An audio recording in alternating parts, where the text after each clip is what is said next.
Alright guys, a quick one. Here, I'll detail how to turn on silent mode on Samsung Galaxy A54 5G.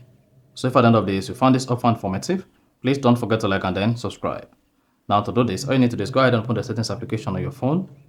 On the settings page, scroll down, locate and click on sounds and vibration. So locate and click on sounds and vibration.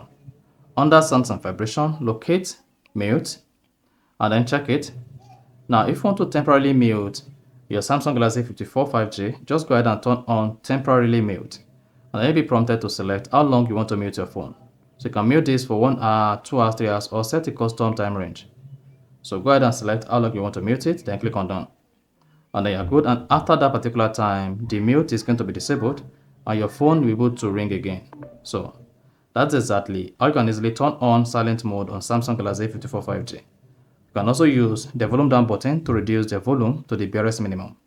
And then you're good. So if you found this offer informative, please don't forget to like and then subscribe.